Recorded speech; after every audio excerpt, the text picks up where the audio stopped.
这东西。我说怎么又是你？你是一路跟着我吗？你是变态吗你？你别挡着人家路。陈主任，快开始了。程主任，你是程主任？对，我就是程家阳。你这什么态度啊，跟主任说话？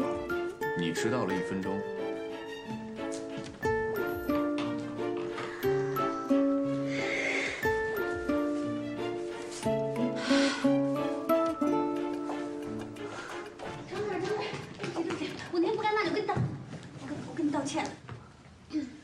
赶紧坐好。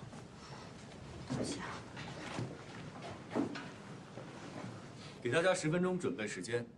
提示一下，仔细再看一看墙上挂的高翻院守则。等会儿我过来会讲解一下守则，然后我们开始面试。这位是程主任，记住他说的话，好好准备。哎呦，完蛋了，完蛋！我觉得完蛋了，他肯定会整死我的那个人魔，他一定会想方设法的刁难我的。我看啊，我今天迟到了，手册，我去看一眼，手册，准时上下班迟到。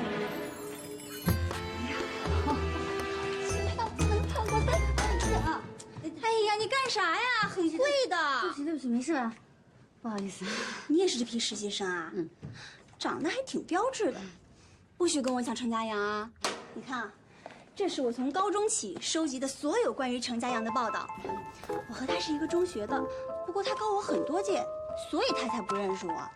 不过现在，我终于考上高翻院了，杨幂和程家阳，命中注定的。噔噔噔噔，邂逅了。哎，那个，我就是个程家阳嘛，你至于成这样？不就是个程家阳？哎，姑娘，你怎么用量词的？我们家家阳能用个来评论吗？那不用个还用斤呢，1斤程家阳。行了，别吵了，老师都听到了。你俩要吵，要不加点法文吵吧？这样听到还以为你俩在讨论翻译呢。1斤程家阳，还论斤？你当我们家家阳是菜啊？啊，对，我们家家阳就是菜，因为那个 horse leg 嘛。还是大人物呢哈。你可不会双关。那我觉得他顶多也就是个肥蔬菜。batat。好啊，你说我们家家阳是番薯，你说他笨。我没说，不是我说的。程主任，程主任，他说你是 batat。是吗？你还感兴趣双关语？不是我瞎说的。都坐好吧。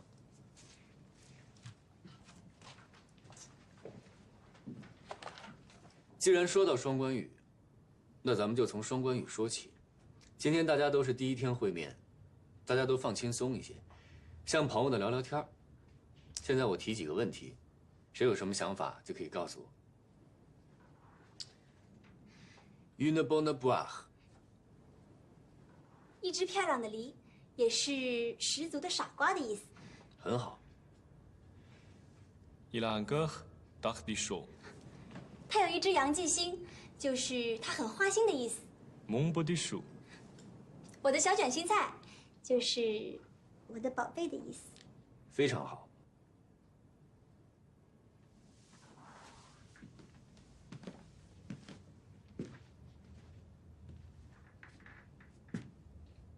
你叫秦贝贝？是的，主任。我是你的忠实粉丝哦，我是杨幂。杨幂是什么？就是你程家阳的铁杆粉丝啊！你看，这是我从高中开始收集的所有关于你的报道。你看这个，是你拿下翻译3连冠，法国外长亲自为你颁奖的照片。你看你笑得多完了，马蒂已经和人魔结成同盟了。还这张，你的身上很香啊，是不是涂抹了 Elegance 限量款？你怎么知道？程主任，你用同款男香吗？妈呀，受不了了，这还是面试吗？说起香水来了，臭味相投。那款香水的发布会是我做的同传，前调是佛手柑、小豆蔻、柑橘、小苍兰、薰衣草，中调是绿茶、玫瑰、橙花、紫罗兰，尾调是琥珀和麝香，非常的浓烈 ，special。这么浓郁和特别的香水，作为一个翻译官，怎么能涂它呢？严禁涂抹任何有香味的化妆品，守则上写的清清楚楚。你作为一个翻译官，你要去到各式各样的场合，面对各式各样的人群。如果有人对香水过敏怎么办？你会大大的影响翻译的效果。作为翻译官是带脑袋去，不是带这种化妆品去。程主任，我不知道。你不知道，为什么不仔细看守则？你们来报道的时候，我已经把电子版分别发给了你们。刚才我还专门提醒再仔细看一遍。作为一个翻译官，你提前拿到资料要预习、预习再预习，不许有任何的差错。场外的准备不当，直接会导致场内的大错特错。错，都是我的错。程主任，我知道错了，我知道错了。幸亏我听你说这句话是在训练室，不是在铜川现场。如果在铜川现场，你丢的将是整个高翻院的脸。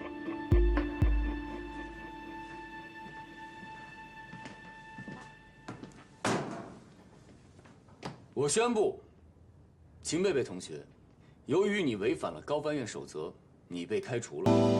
什么？开除？我是你的粉丝啊，你怎么能开除我呢？我妈妈赞助了学校做厕所。请出去，别在这浪费大家的时间。我喜欢。把这也拿走。你们给我听着，在高翻院别给我来这虚的，在翻译现场，没有虚的，只有真才实学。所有人都可以开除我，但是你不可以。我喜欢了你那么多年。自己犯的错误自己负责任，在翻译中也是一样的，不要指望你的搭档为你的失误买单。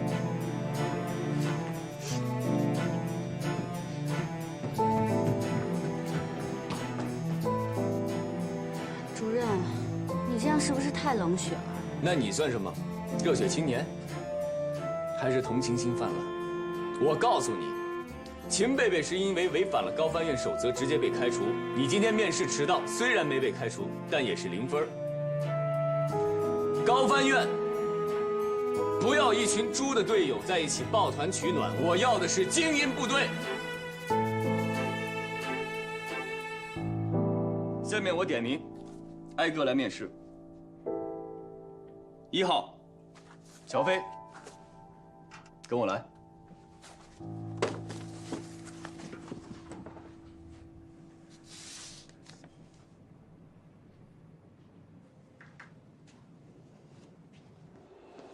哎，你懂法语啊？你这么厉害。我叫乔飞，你叫什么呀？你也是交换留学生啊？你在刚才的用词里把分子生物学翻译成了生物学，把人类学翻译成了社会学，你知道这是很大的错误吗？我现在才大2，有些词大3才能学到呢。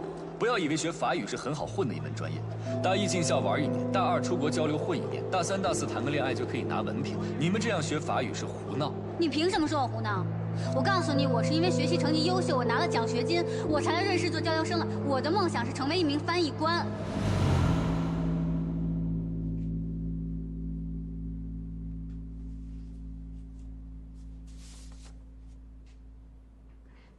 主任，您不会真的给我0分对吧？您就说说气话。那一天和那天没有半毛钱的关系，我说的是1分钟的事儿。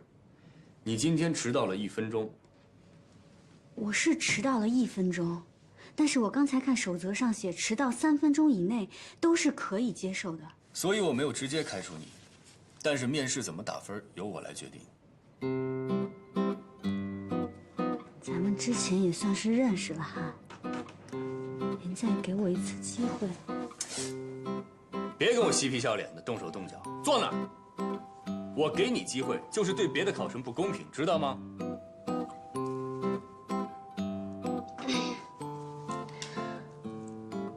今天之所以迟到了，是因为遇到了一些特殊状况，我已经尽最快的努力赶过来了。迟到就是迟到，无能的人才找理由。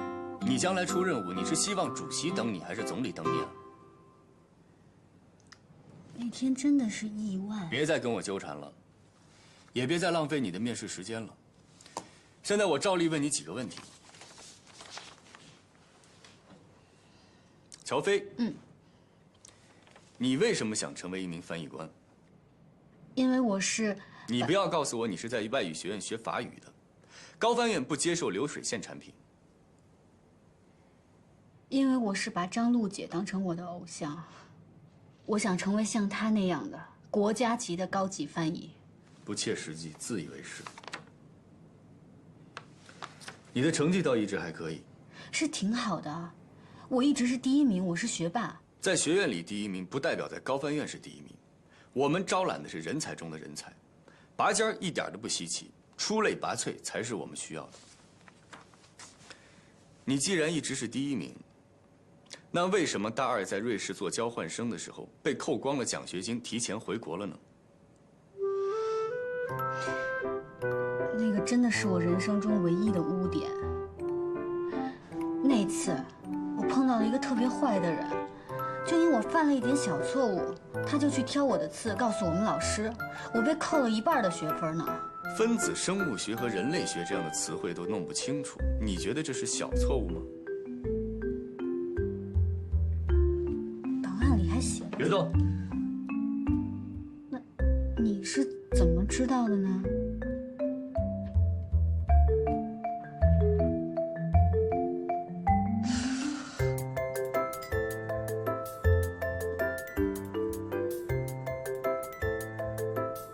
当时在苏黎世给我挑刺儿的那个坏人，就是你吧？是不是你啊？我说你怎么一直戴着有色眼镜看我呢？你挖了坑在这儿等我呢。我视力很好，从来不戴眼镜儿，而且我看人也非常的准。当时我就告诉过你，你不适合做翻译。真的是你啊！你说不适合就不适合，你凭什么这么早给我下判断呢？你要再这么跟我纠缠，你就是影响面试。按照守则，我现在就可以开除你。高翻院是你们家开的，你说开除就开除。我在这坐着好好的，我怎么影响面试流程了？好了，你的面试时间到了，请你出去。面试一共2个半小时，150分钟，15位考生，每个人10分钟。你进来刚好已经10分钟了。您忘了您刚才开除了那个粉丝吗？现在是14个人，每个人有将近11分钟的时间，所以我还有时间在这儿跟您把面试做完。加减乘除算得不错呀。数学是数学老师教你的。行，你还有什么想跟我讨论的？今天迟到了1分钟，确实是我的不对。我没有预留出来意外发生的时间，所有的过错我自己来承担。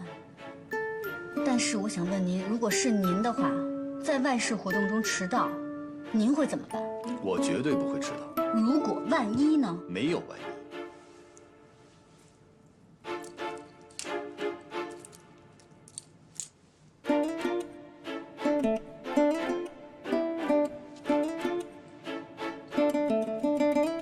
你把表调快了半个小时。11分钟到了，请你出去。您不会真的给我0分对吧？出去。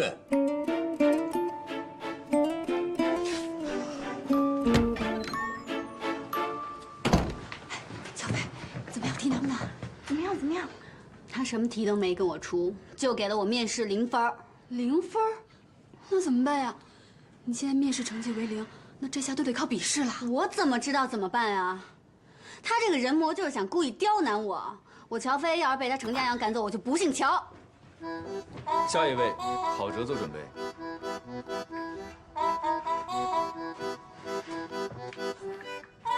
给你0分，心里窝火是吗？跑到高翻院来骂街。Un sac volant。你这是在说我笨蛋啊？那你也是在骂街啊？我在说风筝，我在说我想放风筝。你想放风筝？现在？那你也是在影响面试流程，牵强。行啊，嘴上一套又一套。那我再给你一次面试机会，我就不姓乔，用法语怎么翻？保留杀气腾腾的感觉，还有贴切法语的表达习惯。Je te paie d'un bois en or。还算贴切。等一下，我回答上来了，是不是不用得0分？当然，我给你10分。才10分？行了，乔飞，都说程家阳说一不二，他能改变主意给你10分就不错了。是啊，就怕是什么？就怕是程家阳当着这么多人的面，他下不来台才给你的10分。其实啊，他已经10分讨厌你了，那你就会10分倒霉。我现在10分生气。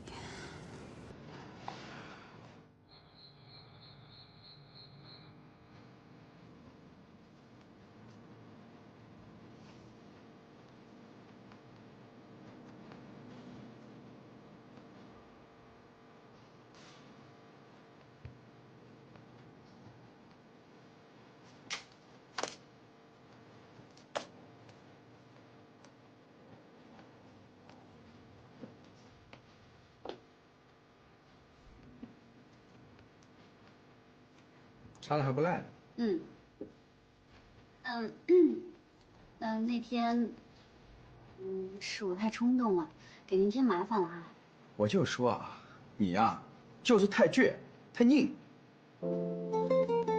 你去高翻院我管不了，但是你别影响我这儿的工作。我1周4个晚上，你要是来不及，你就给我走人，更别想跟我提前预支工资。我知道，我肯定会来的。您千万别把我炒了，我就指着这点生活费呢。知道就好。我知道你们家的情况特殊，你打个工不容易，但是你要知道这个勤工俭学4个字儿，哪个最重要？啊？学。是勤劳，懂吗？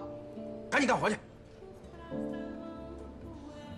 昨晚1点钟翻墙回来，被我逮个正着，这不是第一次了，经常晚归，住宿费到现在还没交，就剩他一个了。你快毕业了吧？我很理解你们毕业生找工作、实习都很忙，但学校有学校的规定。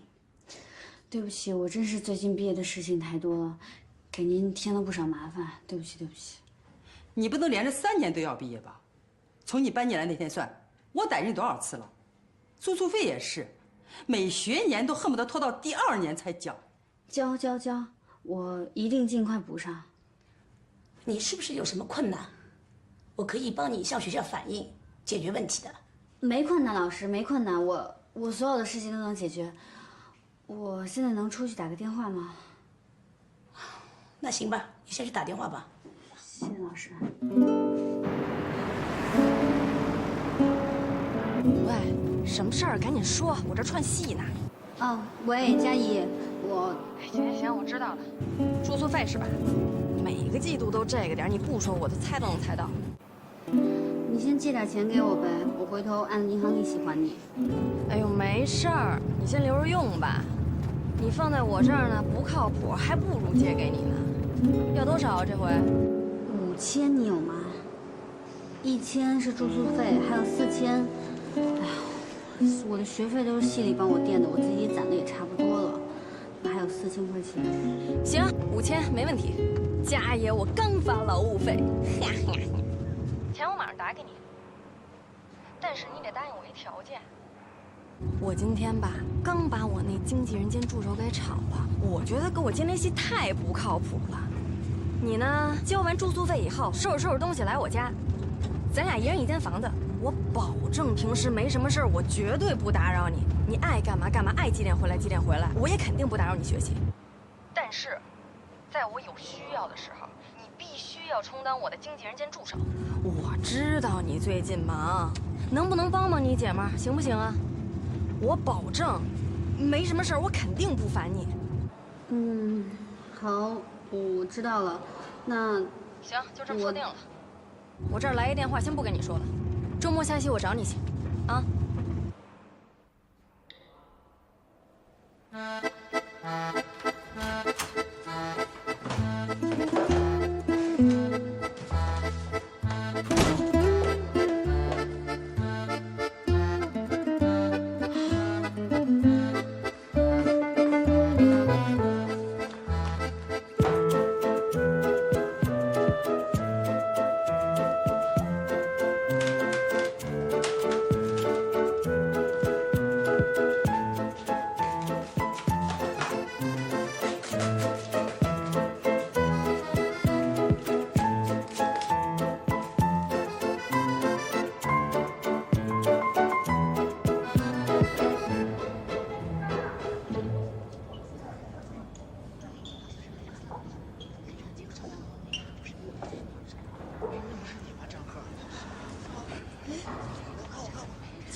回事啊？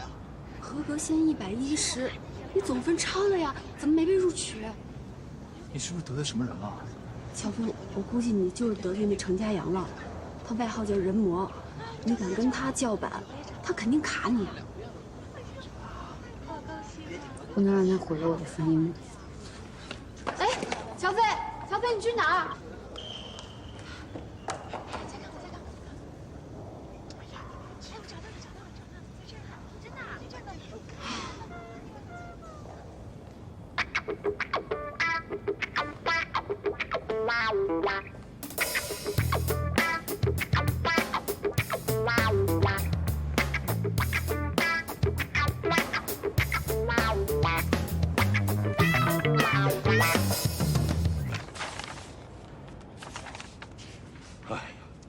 笔试第1，可惜了，可惜了。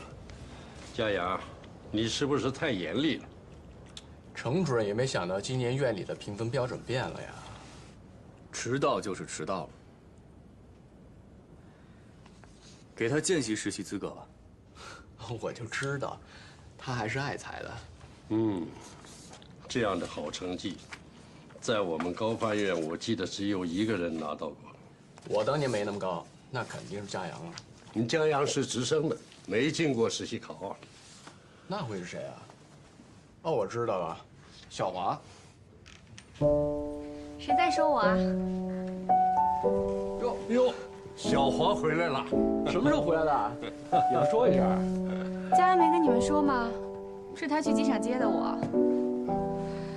我这个弟弟呀，真是的。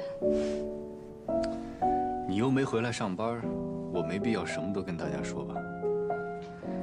田主任，高翻院还欢迎我吗？当然欢迎，回来带项目组吧。我还是先做讲座吧，我刚回来，项目组压力太大了。也好，这个学期你就开讲座，1个礼拜安排2次，如何？好。没诚意。我们要找开讲座的老师，去外语学院找不就行了？哎，佳阳，小华的讲座跟别的老师不一样，他在法国待过，又在瑞士那么久，还懂商务这一块，一定大受欢迎的。那不一定呀，杠上了。他呀，就是这么孩子气。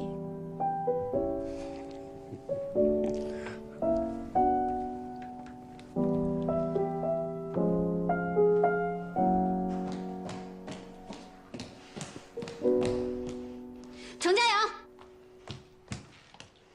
我有话跟你说。我问你，你是不是临时改了达标要求，故意把我淘汰了？你觉得你自己这样很厉害吗？你毁了别人的梦想，很开心吗？乔飞，请你冷静一点。我没办法冷静一点。你知道我为了进高翻院，我已经整整努力了7年了，就是因为我不知道什么时候得罪了你，你就要把我刷了。你如果是因为法语水平把我淘汰了，我没话可说。你这样报复我，你就是下三滥。下三滥？谁下三滥？我说的就是你。我笔试分数125分，就算你面试只给了我10分，但是我135分也超过及格线110分了。你为什么要淘汰我？本来我没有必要告诉你，但是既然你问我了，那我就告诉你，今年达标不只要求总分，还要求面试、笔试双达标。你的面试不及格，所以不予录取，明白了？以前总分超过及格线就可以了，为什么今年要双达标？还不是用来针对我的？针对你？你以为你是谁呀？高翻院没你不行吗？地球没你不转了吗？我告诉你，这里是高翻院，不会迁就任何人。你的面试不及格，就是不予录取。难怪他们说你是变态，说你是成人魔。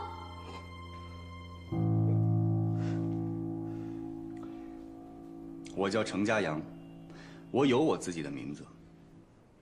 你虽然不予录取，但我会给你一个见习实习的机会。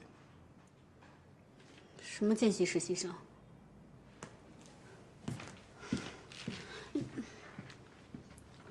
这位同学，程主任的意思就是说，不算正式实习，但同样参加实习期间的3次淘汰考试。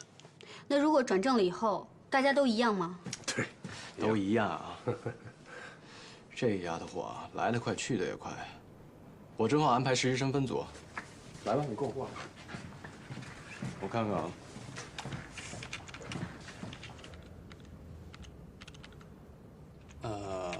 怎么了，老师？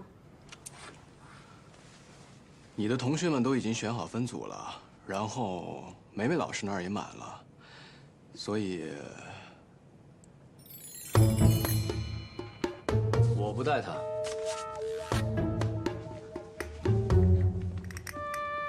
你这孩子，刚才骂人的气焰哪儿去了？你是文小华老师吗？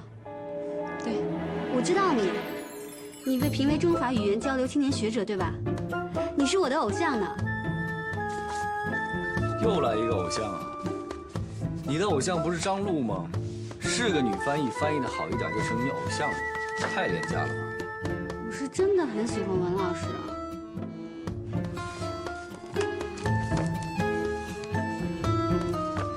主任，是我太冲动了。我之前以为自己进不了高翻院呢，请你大人不计小人过。套近乎拍马屁，在高翻院都不顶用。对，但有摄影镜就管用。我说我自己呢。行了，佳阳，你看实习生针锋相对啊。我挺喜欢乔飞的性格，你看在我面子上就带他吧。今年不是不让我带人吗？我的通过率很低呀。你不是让他当见习实习生吗？不算人数。你要是不带我，你就是小心眼儿、记仇。拿话堵我？你以为我会怕你吗？你也真是的，服个软不就行了吗？跟他道个歉，就什么事儿都没有了。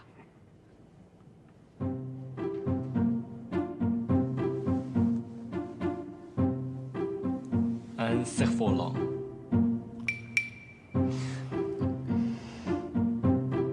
要我带你也可以，但我有一个额外的要求：转正考试的时候，只要你没有考到第1名，就算淘汰。接不接受随便你。我接受，我一定会努力考到第1名的。1，我对你的努力没有丝毫的兴趣，你淘汰只是早和晚的问题。2，高翻院法翻组的学生一律不许迟到。3，高翻院的规则都给我记下来。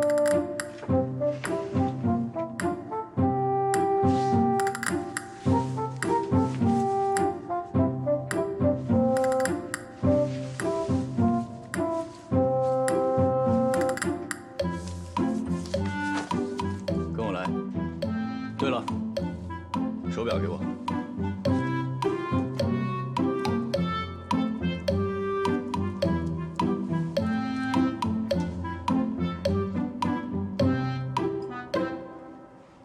调快了半小时。我说过不会再迟到了。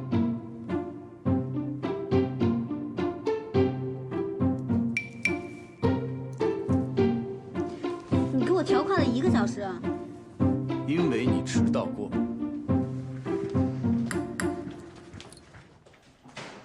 准备一条睡袋。睡袋。加班的时候想睡在地下也没问题，反正跟我没关系，我不会带你。哎，小贝，来，坐，我们这聊天呢。行了，都不用让来让去了。你们大部分人很快就会被淘汰，将来有的是时间在家里做。这里现在是你们的办公室，只要在工作，精力就必须高度集中。其实通过实习期的3次考核非常简单，只有一个要求：不许出错。你准备睡袋了吗？睡袋？没通知啊。人魔要给我发睡袋了，我估计下次要给我发骨灰盒了。谁还在小声说话？谁说话谁就给我出去。现在你们已经是实习期了，一切靠自觉。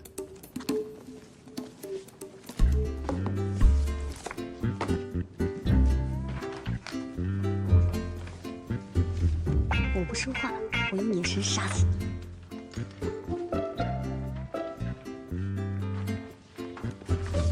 魔鬼式训练开始了。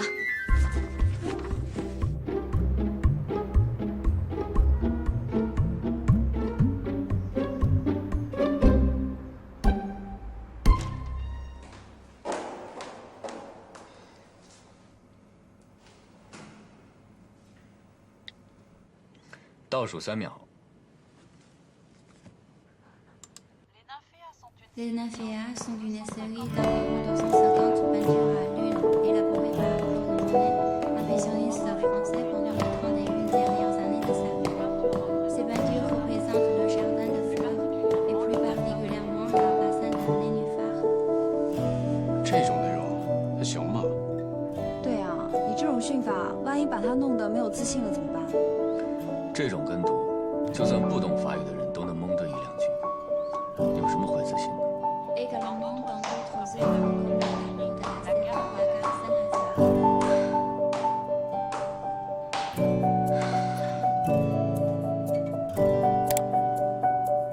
台阶数多少？一共157个，每层25个，5个层之间做了7个对吗？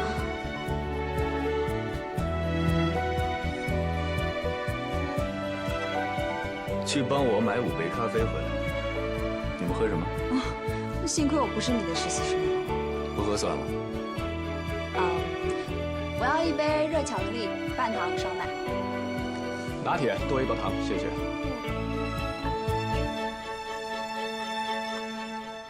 田主任要 espresso， 另外1杯大杯美式，三明治不要鸡蛋和花生酱，给你也买1杯，我请客。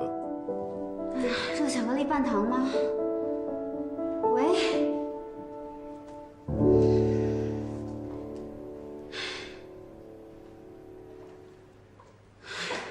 老大，我祝你长命百岁，永不退休。哪天要程主任当上了郑主任，我就直接申请政治避难了。哎，他数对了吗？会不会只数了1层，然后做个乘法？那防火层他就数不到了。还有防火层啊？我怎么不知道啊？我也不知道啊，谁没事走楼梯数台阶玩啊？中午晚上好之后给咱们带午饭吧，吃模型。胡闹！程主任都可以让实习生带咖啡。 带咖啡也是我训练内容之一。练什么？跑腿啊？练注意力。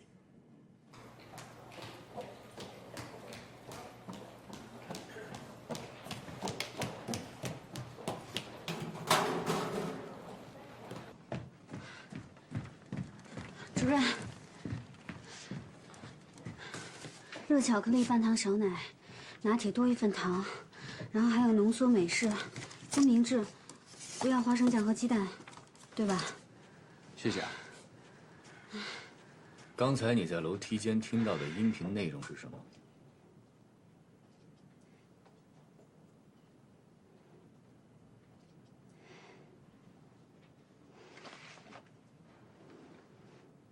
刚才在楼梯间听到的音频内容是什么？内容我记得。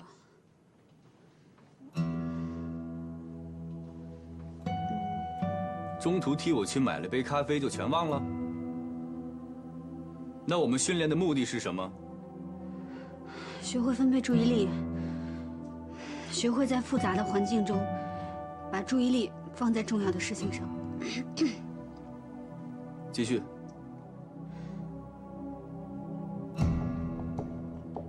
我台阶数错了吗？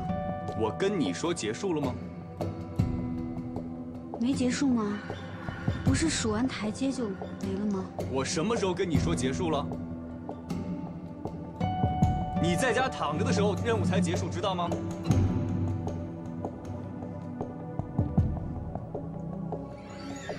是你说请大家喝咖啡的。我们招的不是跑腿的，我们花这么大的力气培训你们，不是让你们去买咖啡的，而且是你主动同意。 接受高难度附加考核，你不要再跟我找理由了，赶紧总结一下，你听到了什么？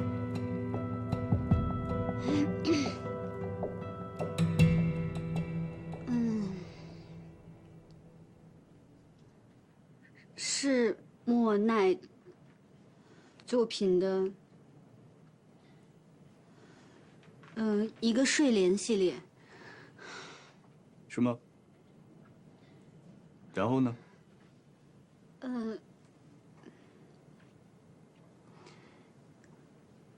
还有一个圣什么火车站？对不起，主任，名字我没记住。勉强通过。你给我记好了，下次再由个人原因没有完成任务，不许再给我找理由，听见了吗？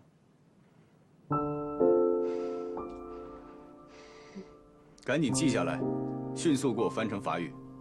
李雷，我们的实习生现在是不是在训练室练视频跟读呢？我去看看。走，我跟你继续。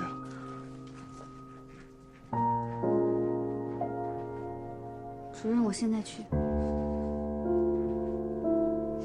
不完善的基础设施和不易贸易的货物，不易被贸易。哎，乔飞，你怎么没去吃饭？没胃口。你上午的事我们都听说了，太惨无人道了。怎么，是不是又给你布置作业了？大卷舌音，数着台阶儿跟读，不能数错，不能读错。要买4杯咖啡，有的加糖，有的不要糖。少奶不加花生酱，不加鸡蛋。我哪知道这是陷阱还是任务啊？买完以后呢，跟你说让你背诵全文，对，就是艺术评论。我跑腿买了咖啡，我还要给他背诵全文。哎，乔飞，你没事吧？你的脸好红啊！好着呢，38度恒温杀菌。哎，要不这样，你去请个假，你跟主任请个假，完了祝福还吃点药。好呀，那你帮我请好不好？如果去跟那个成人模请假的话，他肯定会说：“乔飞，任务期间你怎么能够生病呢？为什么记不住我说的话？不要因为个人原因影响工作，不要找任何借口，是不是？”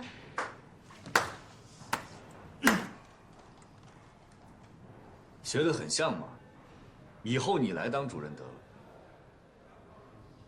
郝哲，到，李雷让你去资料室找他。哎，好嘞。谢任主任同志。他落东西了。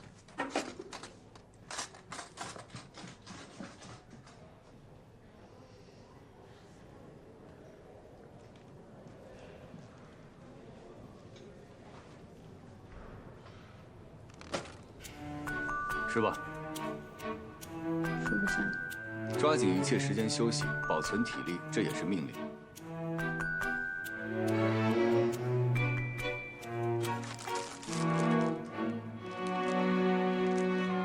这你特地给我买的呀？以后有意见当面说，高翻院不喜欢背后议论。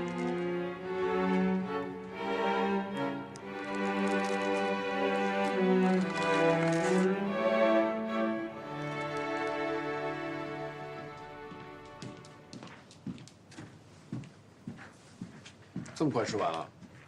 不吃了，减肥。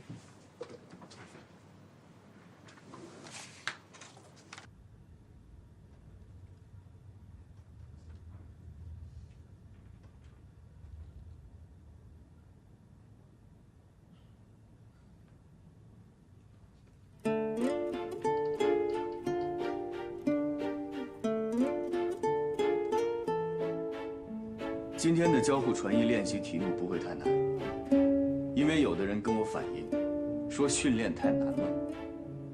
太难了。如果这种训练你还觉得难的话，那只能说明你的专业水平有问题，你需要加强你的专业训练。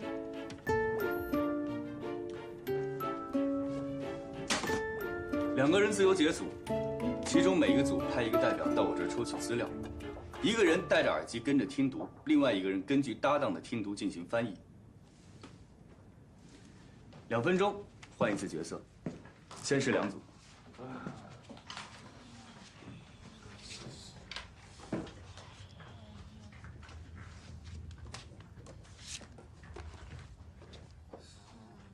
我好紧张，别紧张。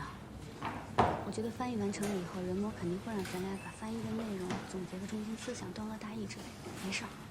万一我不知道我自己说什么，万一你也忘了怎么办呀？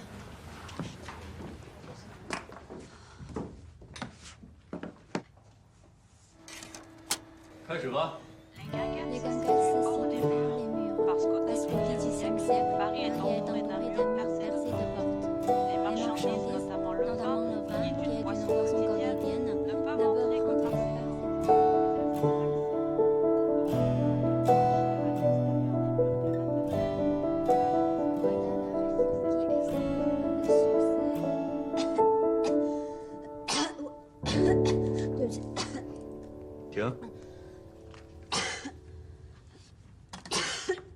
原文里有对不起吗？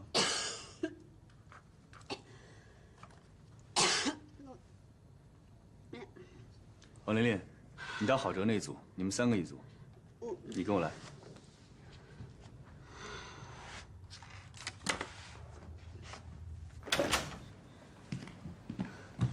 主任，对不起，我知道错了。生病了为什么不汇报？你说了不能因为个人原因影响工作。你这样病殃殃的工作不叫影响工作吗？你会拖累搭档。我不会拖累搭档的，我咬着牙也会完成的。不需要，你工作的时候身体就不是你自己的。你不要以为你带病工作，高帆院就会表扬你。你不向上级汇报，出了问题你负不了责任。主任下不为例。没有下次了。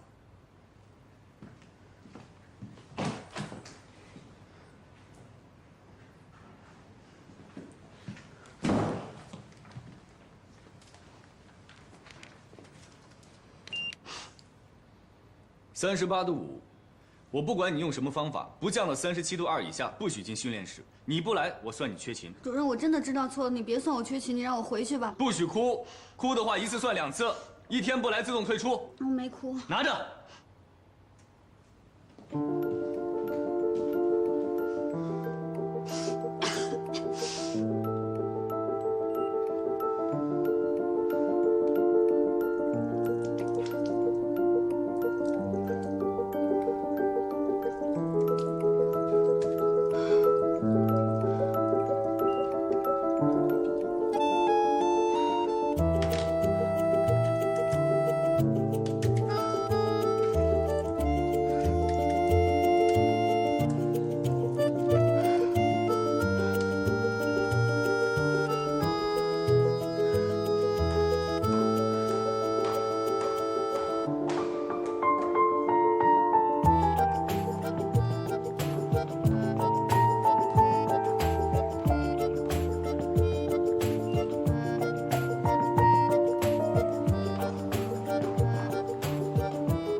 等不了了，再试一次。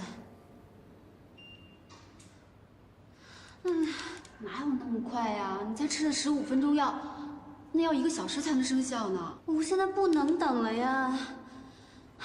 我再等就要被辞退了。你说早不烧晚不烧，为什么等到现在才烧呢？不行，我要去帮你跟人模请假。别！千万别去！你看，我已经站起来，我没事儿，我还能转圈呢。你千万别告诉人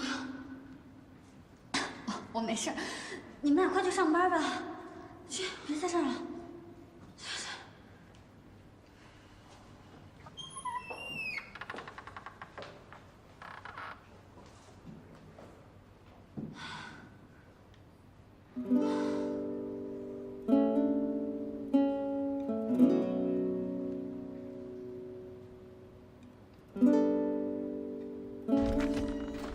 乔飞，乔飞，你在吗？乔飞，乔飞，乔飞，乔飞，乔飞，乔飞，哎呀，你没事吧，乔飞？我怎么睡着了？对呀，你怎么在这儿就睡了？我不知道，我刚才吃完药特别晕，我就睡了。我睡了多久啊？哎呦，你怎么还烧啊？哎，行了行了行了，你就别忙活了，都下班半小时了。程主任已经带其他实习生去吃饭了，让我过来找你。走了，让我算缺勤吗？这个我可不敢问他，还是你自己问吧。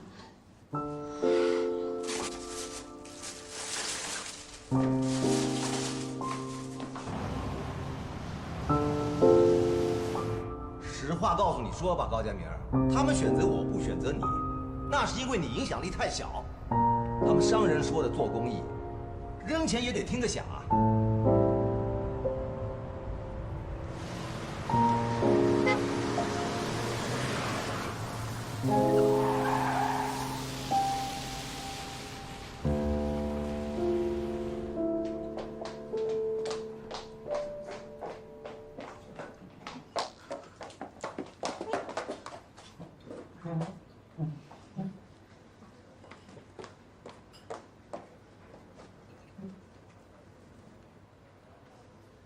既然都下班了，大家就轻松一点吧。周同学，你的烧退了吗？退了，主任。你看，明天我能上班了吗？无论再忙，都要多喝水。身体有任何的不舒服，要记得行政办公室有药箱。谢谢主任。我知道你们平时在底下都叫我人魔，但是我个人觉得，我在生活中还是挺随和的。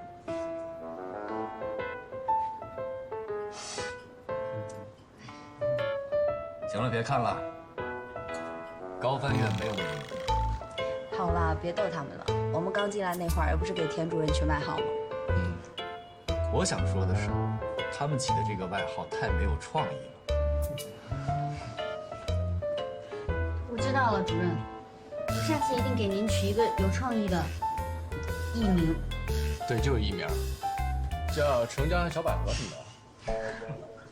哎，梅梅，你记不记得咱们俩刚进高分院那会儿啊？老天总说咱俩有一丝微妙的口音，然后我就去问嘉阳，怎么样才可以说一口纯正的法语，记得吗？记得。你们程主任呐，一本正经的告诉我，想要像一个法国人那样说话，首先呢，你的嘴要撅一点，然后右手比划数字7，举在肩胛骨的位置。说话的时候，嗓子眼里好像要有一口永远都清不了的痰。然后一边用手比划数字7前后抖动，一边说：“住嘴了。”我觉得这样说话，连中文都有巴黎腔。友情提示啊，如果遇到情绪激动的时候，可以加上左手的动作，2只手交替抖动。今天这么高兴，要不主任请我们吃一顿好的呗？好，好啊！我当然想请你们吃大餐，但是孩子们，你们得工作啊。前菜、主菜、甜品一套下来，你们还有时间训练吗？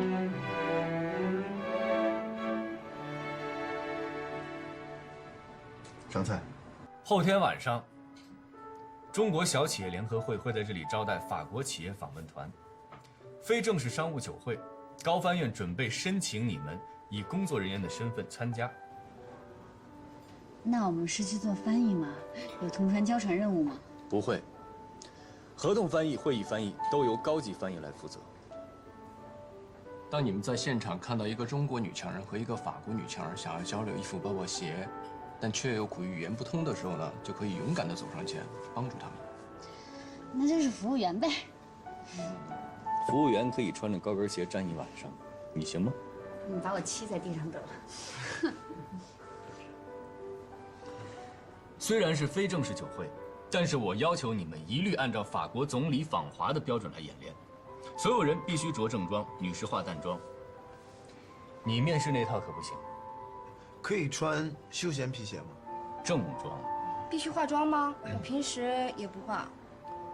你们既然选择了这个职业，在很多时候你们代表的不是你们个人的形象。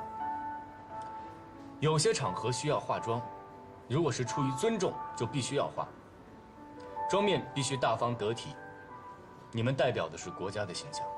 要不还是下次一个个慢慢来，单独练。你这一下子把他们都放出去，特别是有一些人可能最后根本就进不来，我看没必要。那行，我回去跟田主任说一声，他们可能还没有能力去参加这种级别的场合。哎，别呀，你给我们1天时间，让我们准备一下，然后过1天以后你再来验收，不行的话再取消我们资格也可以啊。嗯，对呀，对啊，对不对？对啊，计划。已经晚了，我需要提前申请，提前做安排。那一个晚上，明天早上来验收。对啊，给个机会嘛。成交。你不来帮忙是吗？好，以后你公司有翻译文件别找我了。说定了，明晚见。小子，不来帮忙？不怒啊。是啊，他还好意思问我要演出费，想得美！他不知道这是我们高翻院的传统。说清楚啊，这可不是高翻院传统，这是你程家阳想出来的传统损招。这样多好啊，既不用担心实习生在正式外交场合捅娄子，还能训练队伍。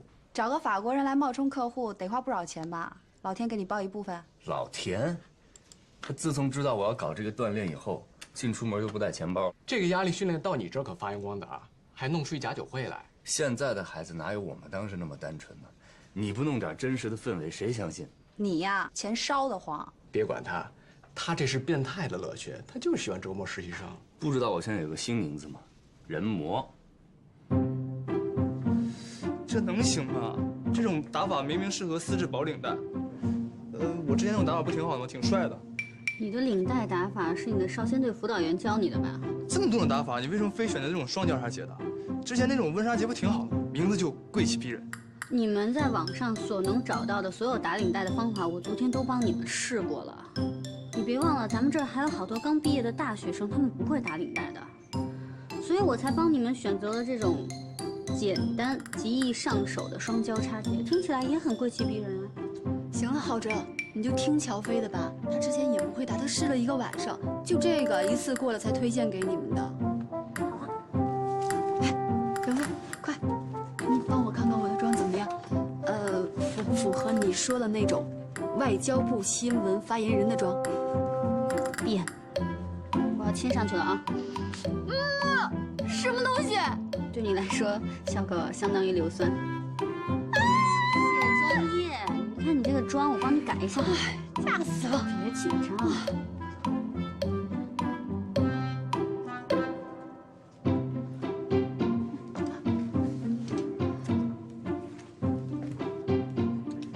郝哲，你看你这个裤子，这儿吧。哎，我新买的裤子。好了，谁会掀开你的裤腿看你腿上有没有圆珠笔道子呀？你现在这种高度已经不流行了，你知道吗？你要往上拎一点，这样显得人才精神。找人给你改一下吧。哎呀，这都8点多了，人们马上来上班了，这餐桌礼仪还没讲，怎么办？好了，大家都安静一下。现在讲到最繁琐也最关键的部分了，就是餐桌礼仪。大家应该都想知道吧？说啊，那赶紧说啊，别卖关子了。就是呢，你看到那个菜端上来的时候，都先去观察一下，先不要第一个去吃，观察，然后呢，等到会吃的人吃了，你就去学他。哎，不要笑，这是很严肃的事情，好不好？最朴实的真理，是不是？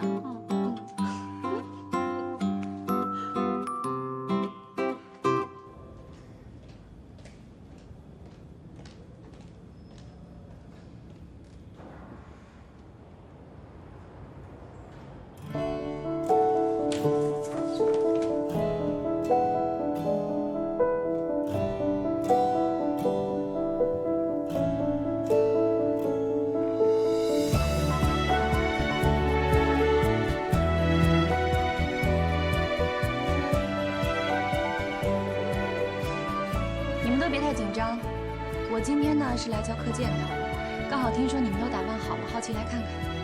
打分的呢，还是程主任。要是文老师，我瞧不起他。合格吗，程主任？怎么做到的？机密。反正我敢确保，你担心的问题都不会发生。是吗？我最担心的就是你。别人的准备我都看到了，你呢？我的验收成果你都看到了，你还担心我吗？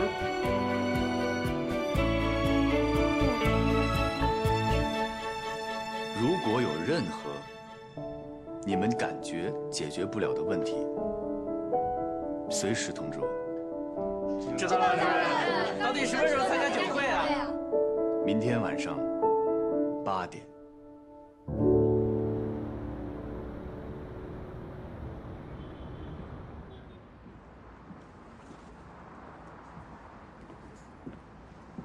你有完没完？佳明，是我不对，我向你道歉。我之前太冲动了。我正在参加高翻院的一个活动，离医院挺近的，要不我们见面再说。我不在医院。我这是市中心，离哪儿都挺近的。是我不方便，挂了啊。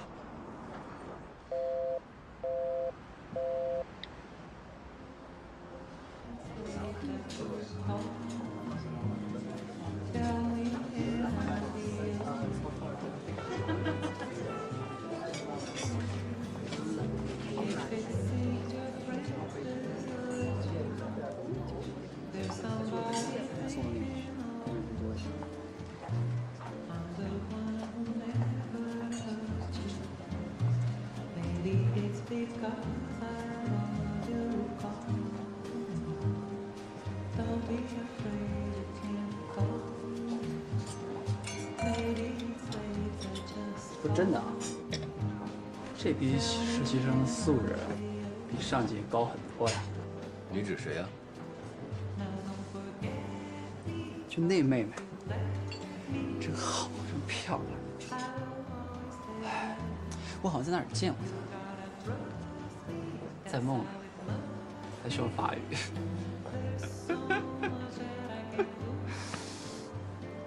介绍一下。好啊。你说的啊？我说的。得嘞。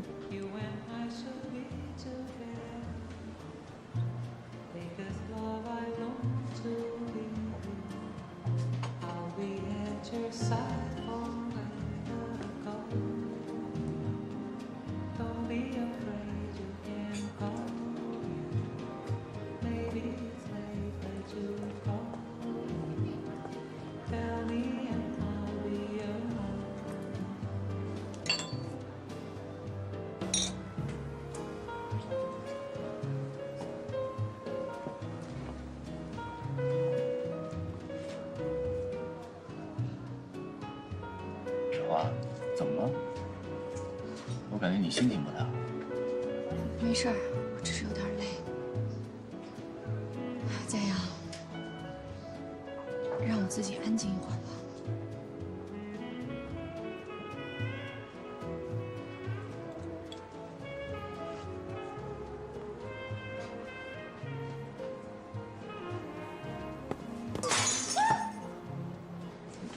还真有 ，sorry。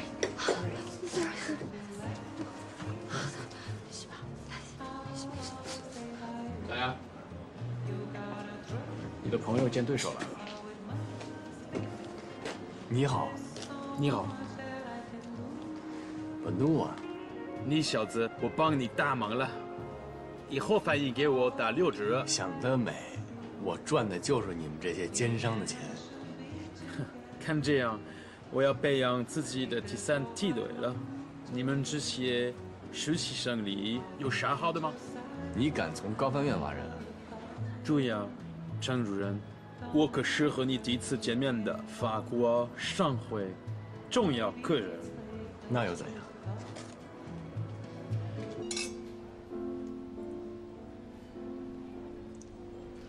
今天没有手术啊？手术没有没你重要。尝尝。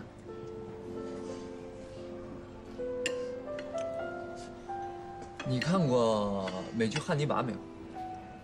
里面有个医生，像我这样衣冠楚楚、道貌岸然，一到休息天就从自己客户的熟人堆里挑一张名片出来。结果什么呀？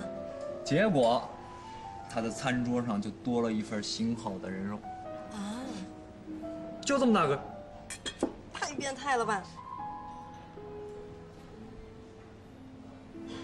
你不会要把我当人肉给吃了吧？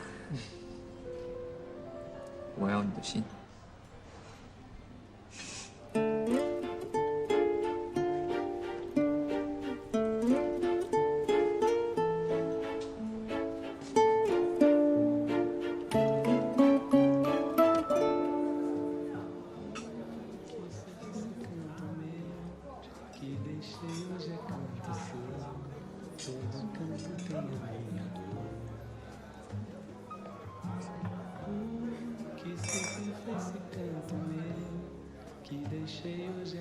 总算有点长进。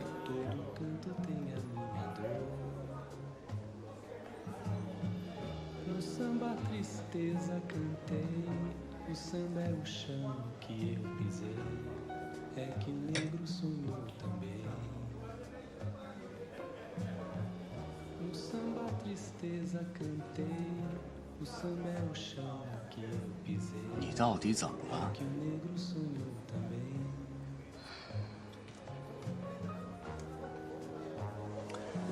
行了，你少喝点，你胃不好。我去给你打杯开水去。佳阳，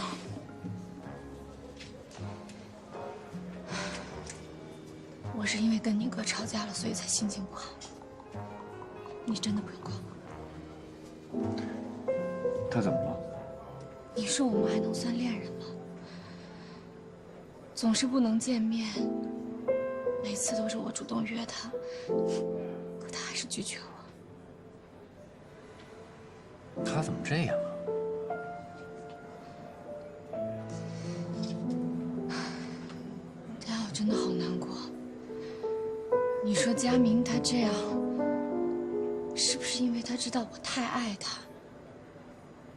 你什么时候见过我这样？我对他已经够委曲求全了。要不要我找他去谈一谈？不用，我对他的爱已经连自尊都没有了，我不想把你扯进来。佳阳，你去忙吧，真的不用管我。你这个样子，佳阳，我今天晚上心情真的很差，我真的不需要别人来同情我。我不是同情你，你真的让我一个人安静一会儿吧。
下车。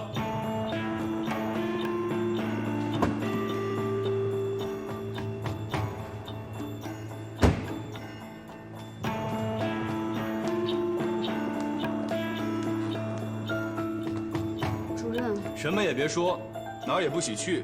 结束以后过来找我。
主任，我可以解释的，他是让我去他那边做兼职的，主任。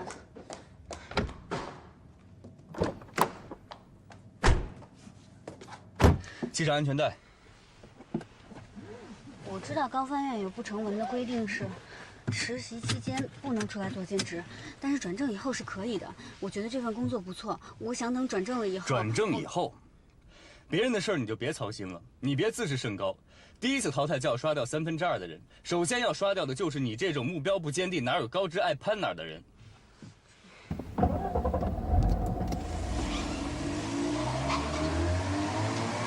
他只是约我面试。约你面试为什么要约在酒店，还要晚上见呢？那不只是随口一说吗？那不约在晚上，难道约在白天我上班的时候吗？我不用上班了，我跑去面试吗？小嘴还挺会呛人。那你来高翻院是镀金的吗？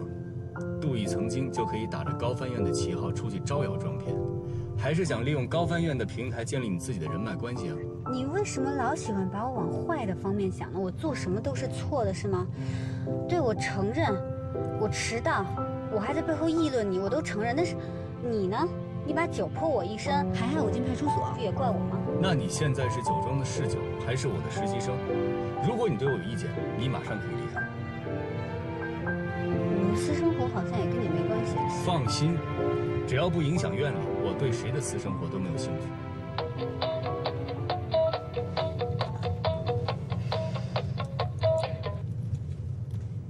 文叔叔您好，高翻院的活动已经散了，小华已经回去了。还没到家啊？啊，没事，您说。好，我会处理这件事情的。说再见。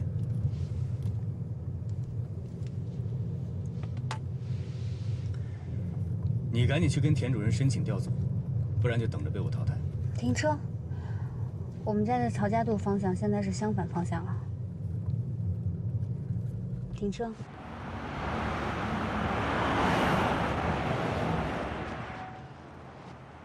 谢谢主任。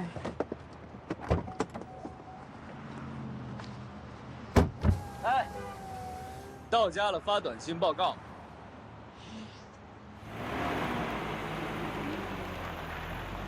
哎，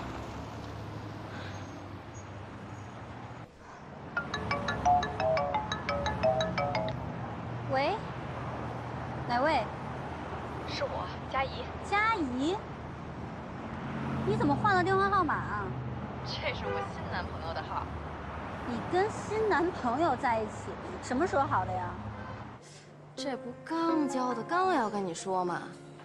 哎，你要没事过来找我一趟。我在开酒吧，快点过来啊，等着你呢。行吧，我来喝杯热的。你得送我回家啊，别重色轻友啊。我说过了，我不喜欢别人用我的手机。我电话没电了，用一下不行吗？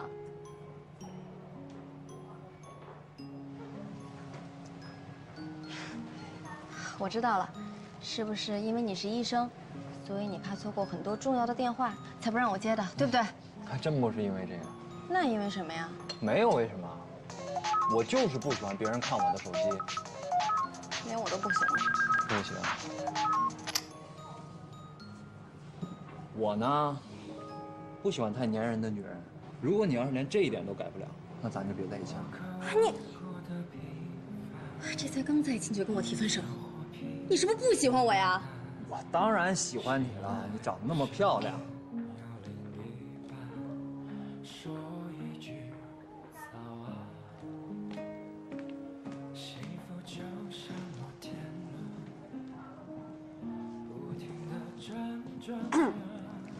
我闺蜜来了，哎，亲爱的，来，我给你介绍一下，这个就是我跟你说的男朋友高佳明。佳明，这个就是我跟你说的闺蜜乔飞。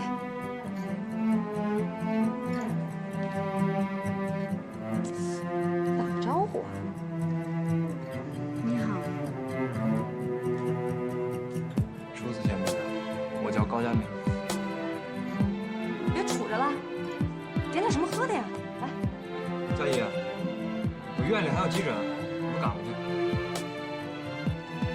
哎，那你没事给我电话啊。我这男朋友腿长跑就是快，坐。我这男朋友不错吧？神经外科医生，家里还倍儿有钱。